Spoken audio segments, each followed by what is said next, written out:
और उसी लम्हे उसकी निगाह निसार पे पड़ी तो निसार खड़ा मुस्कुरा रहा था। वो समझ गया कि निसार भी मर चुका है और तभी निसार के मुंह से जुमला निकला, ये वही डाकू हैं जो तुम्हारे सामने खड़े हैं साहब, यही डाकू थे जो मर गए थे।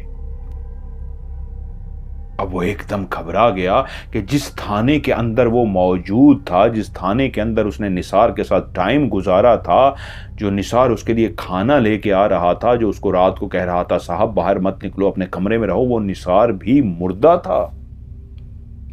वो भी जिंदा इंसान नहीं था।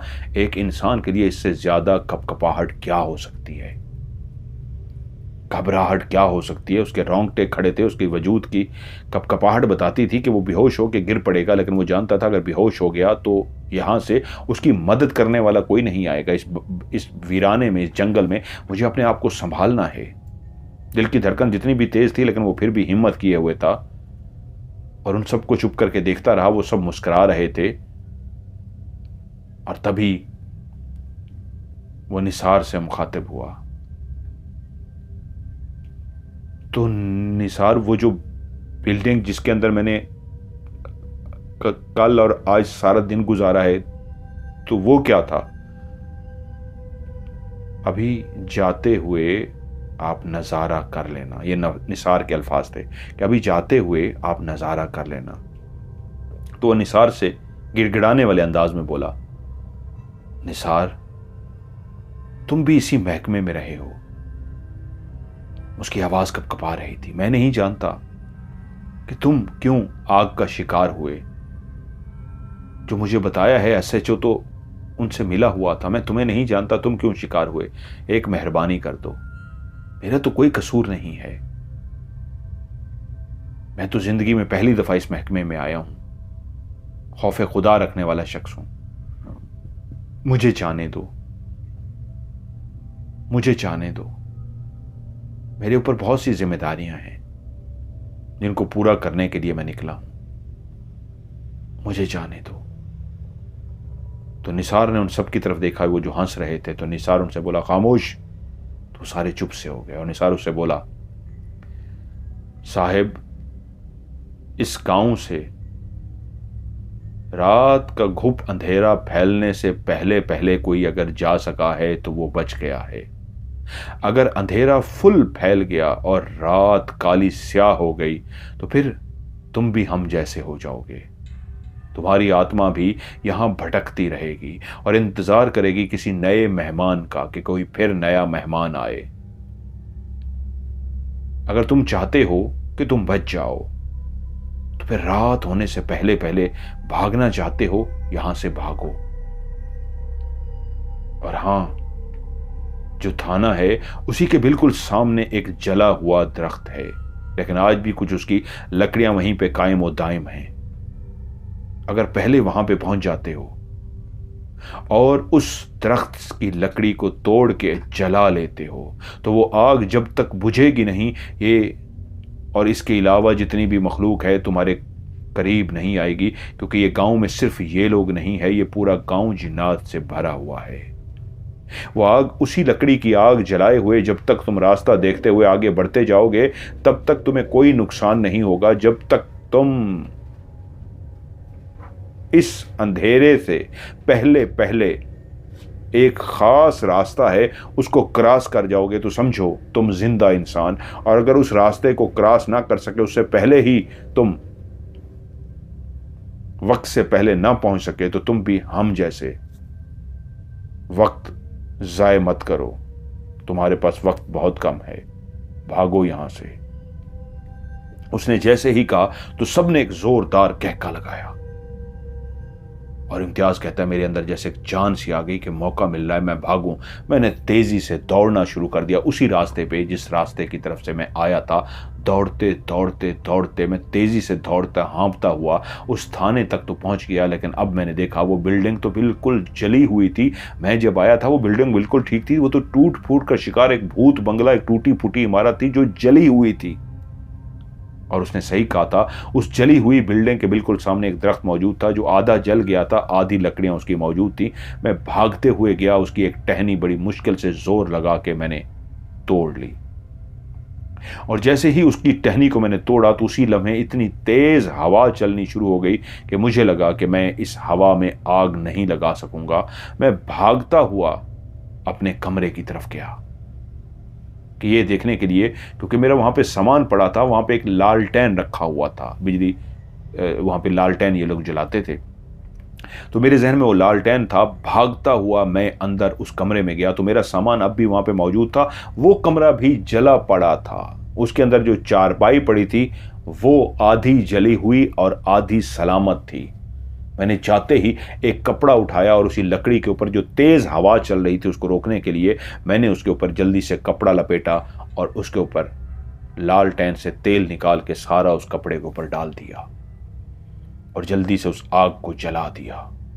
और जैसे ही मैंने आग को जलाया तो मैंने आंखें बंद की। आंखें बंद करते ही पता नहीं क्यों मेरी आंखें जैसे ही खुद ब खुद बंद हुई तो मेरी आंखों के सामने एक चेहरा नमूदार हुआ। एक सफ़ेद सा चेहरा था, बुजुर्ग सा चेहरा था। उसकी सफ़ेद सी दाढ़ी थी, भवें सफ़ेद थी, पलकें आंखों की सफ़ेद थी, नूरानी सा चेहरा था। और वो मुझसे बोला, बेटा हिम्मत मत हारना, हिम्मत करो।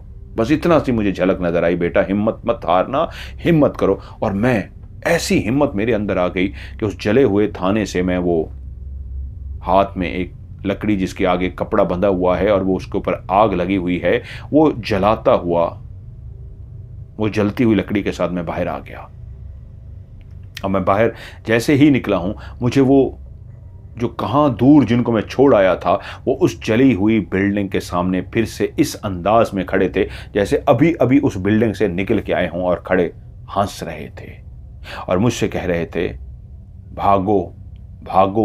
और वो सारे मिलके कह रहे थे, जिसमें अब निसार भी शामिल था, कि भागो जितना भाग सकते हो। अब तेज हवा थी लेकिन मुझे लग रहा था कि तेज हवा इस कपड़े को बुझा देगी, इस आग को बुझा देगी। फिर भी मैंने उसको एहतियात से पकड़ा और मैं अंधेरा होने से पहले पहले वहां से निकलना चाहता था। और जैसे ही उस स्टिक को मैं लेके आगे बढ़ा, एक वही रास्ता जिससे मैं इस टूटी फूटी थाने की बिल्डिंग तक आया था, उस रास्ते को फॉलो करते हुए मैं आगे बढ़ना शुरू हो गया। अभी मैंने चंद कदम ही तय किए थे कि मुझे पीछे से किसी ने इस अंदाज में पकड़ा और उठा के यूं फेंका कि मैं उड़ता हुआ दूर जा गिरा। वो लकड़ी मेरे हाथ से नीचे गिर गई और मैं दूर पड़ा हुआ था। लेकिन एकदम मेरे अंदर से आवाज आई, बेटा हिम्मत करो। और फिर से मैं खौफजदा होने के बावजूद उठा और भागता हुआ गया। उस लकड़ी को मैंने फिर से उठा लिया। मेरे इर्द गिर्द सिर्फ कहकों की आवाज थी, जैसे कोई हल्के हल्के कहके लगा रहा हो। मैं चलता हुआ उस रास्ते की तरफ से फिर से आगे तेजी से बढ़ना शुरू हो गया। तो मैं जैसे ही आगे गया तो मैंने देखा कि उस रास्ते के ऊपर दरख्त गिरे हुए हैं और उनके ऊपर आग लगी हुई है। मैं समझ गया मेरा रास्ता रोक दिया गया है। 4-5 लाइन में आग लगे हुए दरख्त पड़े हुए थे। मैंने कहा मुझे रुकना नहीं है। मैं एक लंबा दूसरी तरफ से रास्ता काट के उन दरख्तों से गुजरता गुजरता फिर उस पगडंडी पे, उस कच्चे रास्ते की तरफ आ गया, क्योंकि मैं नहीं चाहता था मैं रास्ता भूल जाऊं। ये कच्चा रास्ता ही मुझे आगे की तरफ लेकर जाता। अब मैंने देखा तेज हवा चलने के बावजूद मेरे हाथ में पकड़ी हुई जो लकड़ी है वो जल रही है। तेज हवा भी उसको नहीं बुझा पा रही और मैं तेजी से दौड़ना शुरू हो गया। यहां तक कि दौड़ने के बावजूद भी आग नहीं बुझ रही।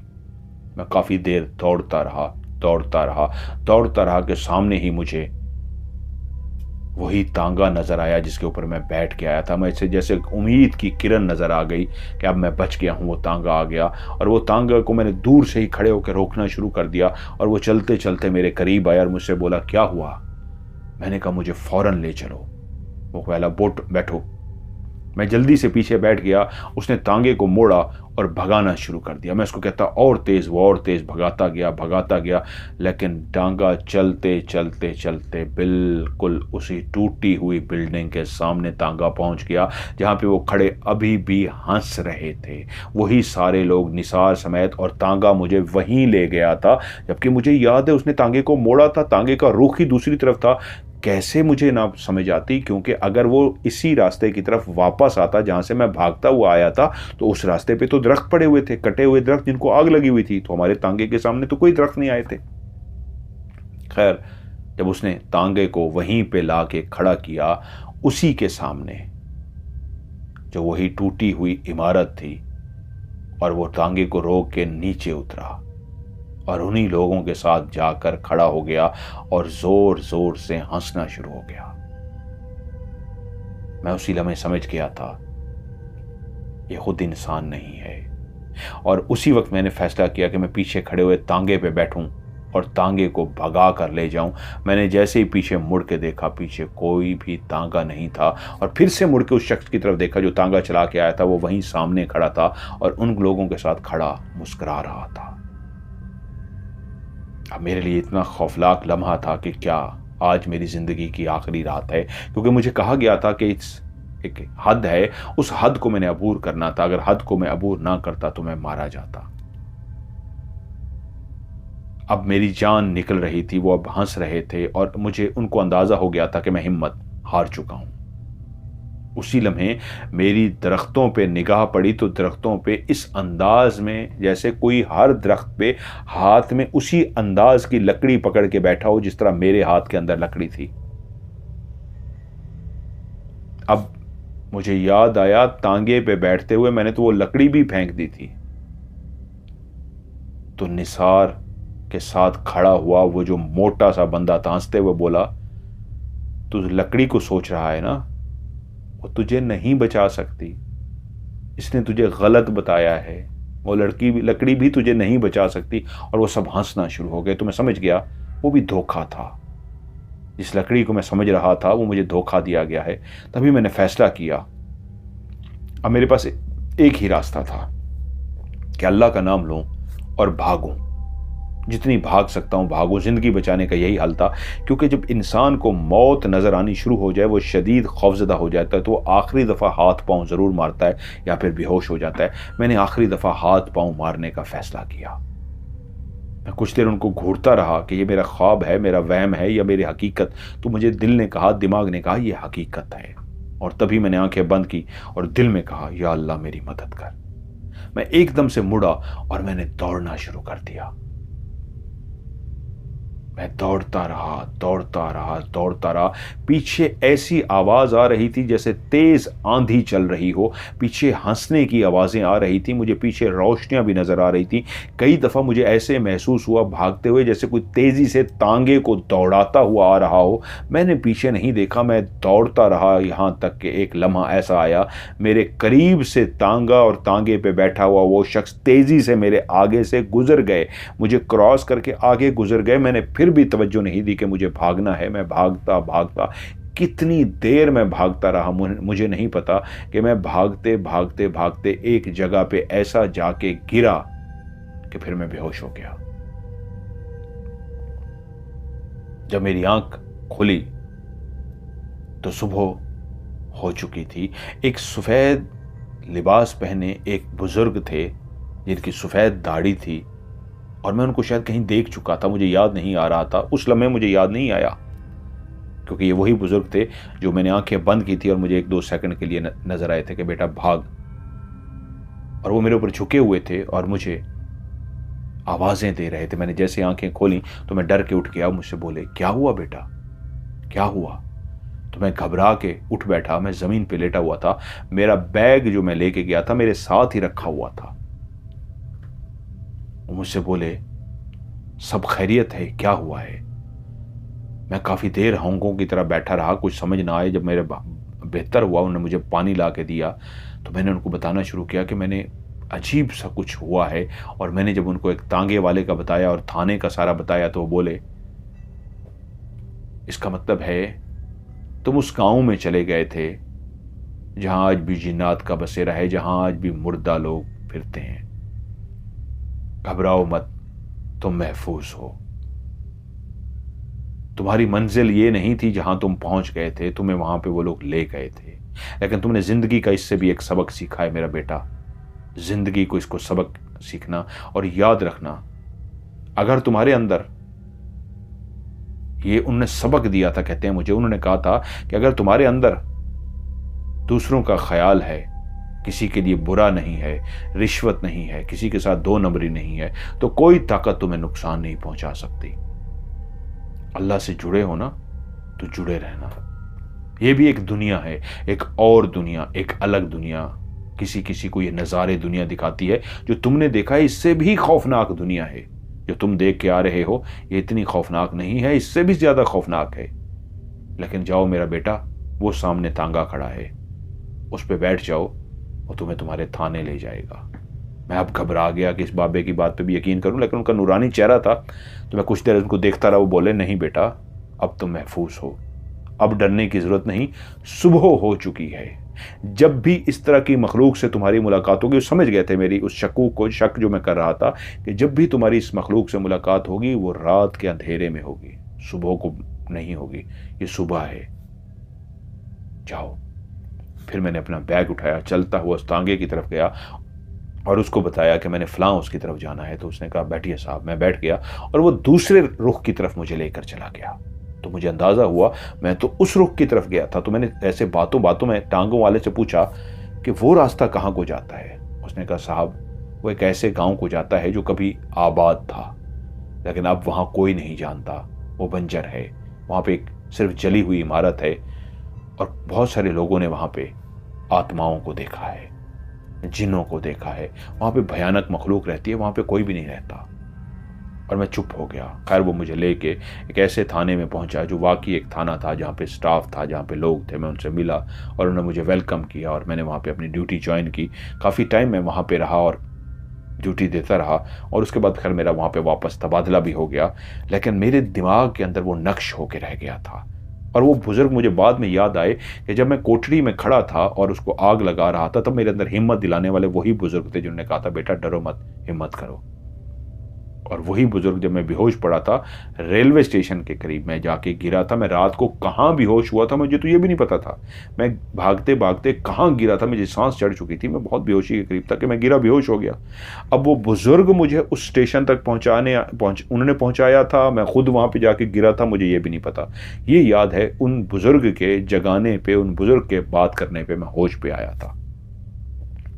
मैंने उस गाँव में काफ़ी टाइम जॉब की, बहुत कुछ सीखा, लेकिन उनकी बताई हुई बुजुर्ग की जितनी भी बातें थी मैं उन पे अमल करता रहा। ऐसा नहीं हुआ कि मैंने उनकी बात पे अमल ना किया हो, मैंने उनकी बातों पे अमल किया और हमेशा अपनी ड्यूटी को ईमानदारी से किया। कभी किसी का हक नहीं मारा, कभी रिश्वत नहीं ली और जितना मैं ड्यूटी को बेहतरीन तरीके से सरअंजाम दे सकता था मैंने दिया।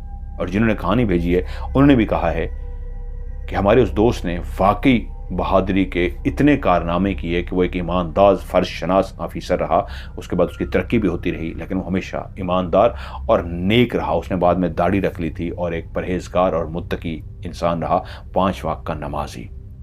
तो उन्होंने कहा ये उसकी ज़िंदगी का एक सच्चा वाक़या था। हम चाहते हैं कि आपकी नज़र आप इसको सुनाए और हम सुन सके। तो उम्मीद करता हूँ जिस अंदाज में मैंने इस वाक़ये को सुनाया है आपको अच्छा लगा होगा।